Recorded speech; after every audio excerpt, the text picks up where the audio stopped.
Welcome to Headroom from the Big Apple. Yours truly has dropped in to bear witness to the largest collection of CEOs from around the world. YPO began in 1950 and to date has 30,000 global members representing 142 countries. The combined workforce of member-run companies exceeds 22 million employees with over $9 trillion in revenues. Join me inside the C-suite. This is Headroom. All right, we're sitting down with Harry Sanders. He's the founder and CEO of search engine optimization company. By the way, that's a mouthful to say after traveling today myself here. StudioHawk in Melbourne, Australia. He built the business at age 17 by first picking up freelance work, and now he earns $3 million in revenues from more than 300 clients, including fitness apparel brand New Balance and Germany's Bauer Media Group. StudioHawk received the Australian Business Award for Marketing Innovation in 2019 and SEMrush's Agency of the Year Award in the same year. You've been busy. Yeah. I like to keep myself busy. Okay, so let's talk about this. So we're here at YPO Edge, right? So this massive collection of CEOs and leaders. Yeah.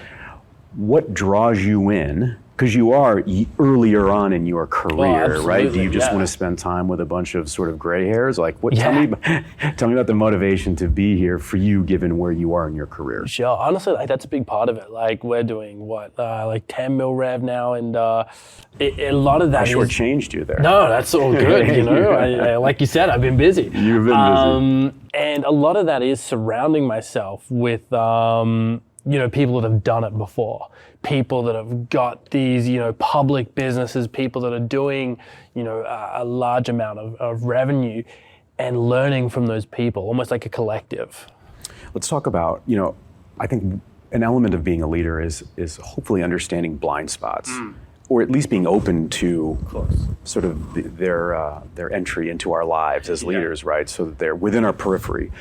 How do you maintain sort of a conscious awareness around those elements that maybe you haven't been able to think about just in your own development? Because I think a powerful thing about YPO Edge is, sure, you get to learn and sort of collaborate and build community here, but it's also to learn about sort of what people have done that maybe they would have pivoted from, that you could learn from, and also apply to the way in which you approach business. Absolutely. I hear so many tales, and being a young guy, you hear a lot of tales about people making mistakes, leading by ego, making emotional decisions, maybe not making the right business decision at the right time because they wanted, a fancy Lamborghini or something like that. And so learning those lessons and hearing people talk about what their outlook on things like the economy is, on things like, labor shortages and how they're overcoming that, there is an infinite amount of things you can take from that into your business and do what I guess entrepreneurs are very good at, which is stealing ideas and then repurposing them. I like the honesty. So take me back. When did you was there a moment for you when you just knew that not only did you, in essence, want to have your own business, but that you basically had this sort of internal structures in place to be able to handle that? Because we see so many tales where someone might have a really great idea, but the minute that they get into it, they realize that a majority of what they're doing is not actually a part of the dream that they had originally constructed. Those that seem to really make it understand that it can hold both truths and enjoy. Yeah, so I find having a business helps when you're passionate about it. Like if you ever start a business, of course we're all here to make money, but if you start a business with the whole intention is like, I want to make money, I want to be a multimillionaire, those businesses rarely succeed. And the reason is you're drawn to the wrong thing. Founding a business and making a business succeed comes from a deep yearning passion to want to do it. So when I started, I had none of the, material, the revenue. I was actually homeless when I started my business. So you were homeless? I was homeless, yeah. Talk about bearing the lead. Yeah, so there was a lot of stuff that I had to learn in order to overcome those things and succeed. And inevitably that came down to the willingness to grow. If you think, and like you mentioned, those blind spots, if you sit there in life or in business thinking you know everything, you are bound to fail. So what's the impact of starting something when you're homeless? Does it impact your ability to celebrate the wins and the jumps in revenue like we just sort of experienced here in real time because you have that as a baseline? Or do you find that you want to celebrate more because of? I think it's a mix. I mean, the first few years after founding the business, I was constantly scared, like fearful that I would end up back on the streets. So what does that look like for you? Like, is there when I talk to entrepreneurs about when they feel scared, they've got that anxiety, they almost experience it in different parts of their body. Like, it could be their head, or it's literally just this paralyzing kind of feeling. Like, so what is that like for you? For me, it very much sits in my head. Like, it sits in my head, like, if I make a mistake here, I'm going to end up back on the streets. If I'm not constantly learning, growing, pushing the boundaries, then I'll end up back there. And so it's for the first few years, it was very much a running from a situation, running from that idea of being homeless. And now, now thanks to YPO and all these organizations, I'm not scared of being homeless anymore. But at the same time, I want to grow and continue those learnings, because now it's just fun. It's engaging. Is it a part of your story now? I mean, given your work in marketing, is the story of you being homeless now something that you can embrace? Yeah, so previously I used to not talk about it because I thought it was quite a private thing. But over the last couple of years, I do a lot of work as an ambassador for a not-for-profit, which is a homeless youth organization. And so I talk a lot more about it now, because I used to think it was an identity. Like, people would be like, oh yeah, that was the guy that used to be homeless. Whereas now I realize it's like anything. It's just something that happened to you, right? It doesn't make who you are. It's just something that's happened to you. And so I think every time I talk about it, there's people that have gone through something similar, or often cases worse, and it gives them confidence to talk about it too. Now, I don't know obviously the circumstances by which you became homeless, but is there a silver lining in your ability to understand and deal with anxiety and building a business at a level that maybe the average entrepreneur maybe just doesn't have as part of their background, the fabric of who they are, that in essence you can hold maybe more? Now, that might shave some years off at the end of your life, right? Yeah, absolutely. I think it's certainly going to shave some years off, but I think from the perspective it allows me to, I guess it matured me a lot faster. Being 17, being homeless, those kind of things shape your capacity, because you'll always look back on that time and go, wow, okay, I was capable of doing that. I'm capable of doing this now.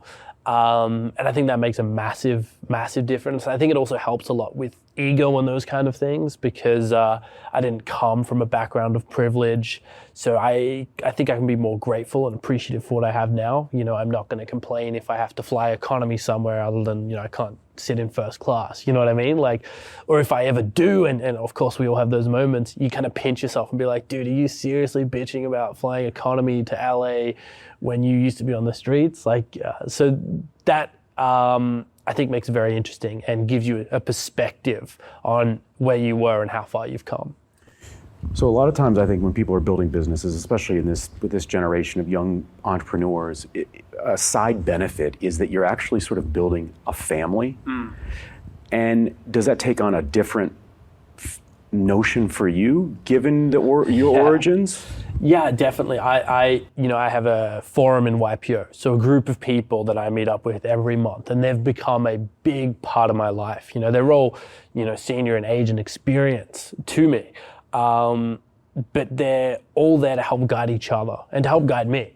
And so that plays a big part of that deeper, meaningful connection, and having, I guess, access to those other entrepreneurs.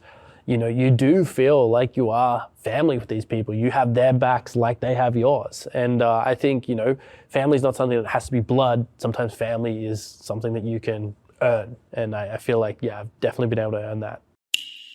Headroom is produced by Old Soul, a one-stop marketing agency that understands the power of brand and nuance. Reach out to my guy Matt at Old Soul and supercharge your brand and content strategy. That's Old Soul. Shoot Matt a note at aoldsoul.com. That's AOLDSOUL.com. And now, back to our guest. Let's pivot a little bit to your expertise when it comes to marketing and understanding the digital landscape that so many wish and hope, I think, maybe that they can understand and maybe navigate more successfully.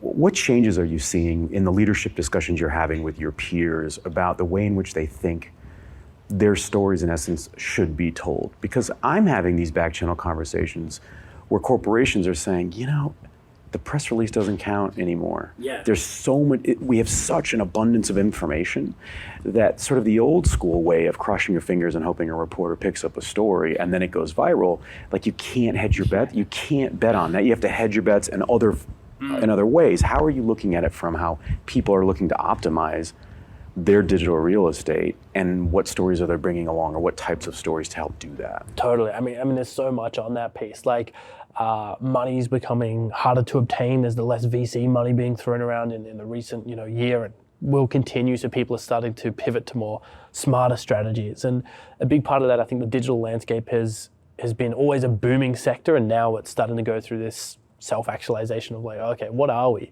And so traditionally we're seeing these big digital agencies doing everything, akin to like a handyman. And now I think we're seeing this growth of specialized agencies. Like, we're a very specialized agency. We don't do paid or anything like that. And I think that gets a lot more cut through, because when you have a plumbing problem, you're going to call a plumber rather than a handyman. And so that's very unique. And coming down to that press release stuff, I mean, yeah, it's embarrassing how many companies still think that, a reporter's going to pick up their story of, oh, hey, we've launched a new website. I mean, right, how many times have you covered a brand launching a new website? Who cares? So you've got to be more unique. All these organizations have access to so much data and learnings from that. I mean, how much more interested would you be in a data-led story about something than, we're launching a new website? So I think people need to pivot to that new reality of what marketing is, which is content and brand. Are we seeing, there's a big push to have, profits through purpose, right? Are we seeing that sort of being pulled into that equation, that in essence, we want our customers, we want our market, to our sector to understand that, and ESG is helping with that, right? Yeah. So there are some compliance components that no matter how old we are, if we know we have to do it, it does sometimes change behavior. Yeah. But are you seeing that those conversations are becoming a little bit more well-rounded when they're coming and they're saying, look, Harry, help us understand how we can optimize what we're doing here, because we do want people to understand that we do care, it is purposeful. Yeah, I think a lot of organizations that think about that, and something that we talk about a lot at YPO is like, how do you get people involved with your vision and mission? Like, it's not good enough to say, hey, come work for me now, I'll pay you a lot of money. It's very much, well, why am I going to spend 5 years working in this organization? I want a vision. And for customers too, it's like, why am I going to pick you over another brand? Are you more sustainable? Are you better for your staff? Like, and these are all things that, consumers are driving, and also staff are driving in that conversation. So brands are constantly talking about it. It's definitely a topic that we're talking about a lot, especially at Edge.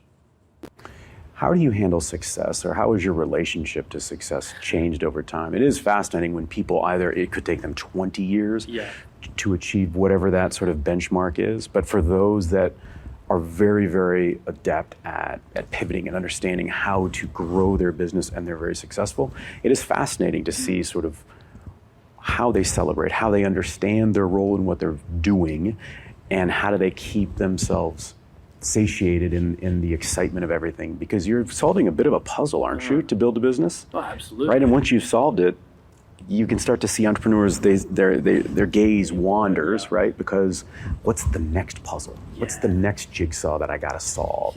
So how have you understood that, given the rapid growth of your company? Yeah, I love that analogy, the moving jigsaw. That's a great one, because you're right. Like, there's nothing more boring than solving a puzzle, right? Like, you can take out some pieces and redo it, but you've done it. What I think is exciting about business is it is a moving jigsaw. It's kind of like, to go on with that analogy, it's like you've put your 1,000th piece in, and then you realize, oh, there's another 2,000 pieces in the box. I've just done the middle part. I can expand all this stuff out on the side. And so I think that's what's exciting to me. We've done Australia, we've done the UK, and they're growing markets. I wouldn't say the jigsaw's solved, but we're looking for those last pieces. Whereas the US, we just opened the box, and my God, Rod, I just realized there's another 2,000, 3,000 pieces in here. So is that exciting? That is so exciting. That gets me up in the morning. And ultimately for me, success is like, it's evolved evolved way past money at this point. Like, I'm incredibly privileged to have more money than I would ever really need. For me, it's like, you get to this point, it's like, what do you want people to say at your funeral? Like, what do you want people to say about you at your funeral? And for me, I want people to be like, Harry gave me an opportunity. Like people gave me an opportunity, like my mentor helped mentor me into my business, got me off the streets, all those kind of things. I want to play that opportunity forward for other people. And that's a part of solving that big puzzle. Have you been described as an old soul? Definitely, yeah. Which I don't know if that's a great thing for a 25-year-old or a horrific thing. I think it's, my goodness, I think you've got such you're lapping the field in ways that I think people can learn from. And there's a humility that I think is incredibly engaging and that people can learn from, right? I mean, we now have schools around the U.S., younger and younger, that are now helping to support entrepreneurs. As, middle schoolers. I mean, so I think that, a middle school kid listening to a 25-year-old, I mean, that's like, they're in awe. That's really an important message. Last question, Harry. I always think it's interesting, and maybe this is one of those final skill sets that an entrepreneur has to sort of harness, is the power to say no. Is no something that you hold close to the vest? I mean, how have you understood sort of the pattern, the rhythm of no, to match what you're trying to do, but not sort of get over your skis? Yeah, so the power of no is fascinating because it evolves over time. Like when you start out, like your answer should be yes. Like yes to everything. Like yes. And then as you start seeing some success, as you start seeing, more importantly than success, what you like, that's when the no becomes important, because you start coming clear with yourself about what you want to do and what you want to be. And I described that vision to you, giving people opportunity. And so if I get presented with opportunities that I don't think, aligns with that, like I've been invited to go on TV shows, like dating TV shows, that is not aligned whatsoever with that idea. So the power of saying no to that is important. And there's so many things, daily I say no to. I know SEO is that focus for me. So I look at other things like paid media and I go, well, that's certainly a no. That's not what I want to do. It doesn't bring me closer to that purpose or vision. So yeah, I think no is critical as you start figuring out what it is you want to be known for. Well, what a treat to spend some time with you here at the Javits Center in New York, learning from a young but very seasoned and successful entrepreneur that has the humility to share the journey. And I think it's really powerful that you're harnessing that narrative, because there's so many people, I think, like you that are looking for those beacons of light and wanting to be able to sort of lasso it and see what their next is. Continued success. Thanks, Harry. Thank you so much for having me. Thanks for taking the plunge into Headroom, where we uncover the why behind the what and who impacting our lives. Headroom is a production of Rainlight and co-produced by our friends at Old Soul. I'm your host, Dr. Rod Berger, and this is Headroom.